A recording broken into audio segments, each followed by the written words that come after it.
I just want to say really, really quickly, I'm from Pensacola. I was addicted to cocaine for 13 years.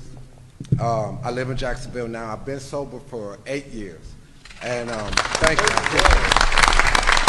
Thank you very much. And I just want to say 3 years into my sobriety, nobody believed that I was sober. And my girlfriend was about to leave me, so I threatened her and I said, hey, I'll get a mental health evaluation and reel it back in. But that was the day that changed my life. It came back that I had intermittent explosive disorder, PTSD, complex PTSD, and amongst other things.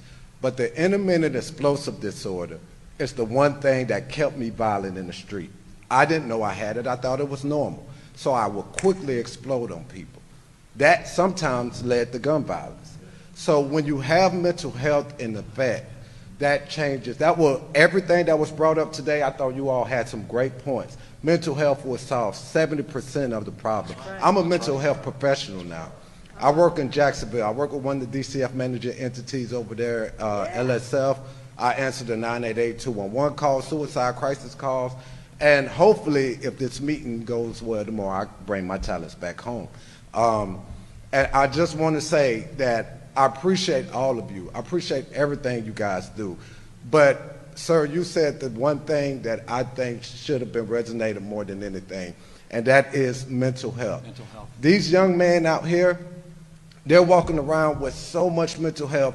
Then they're trying to self-medicate because they don't know what they have. Now they're going to the drugs, and now the drugs have fentanyl. Then they don't have the Narcan, and then they end up dead on the street. Right. There's so much that could be done.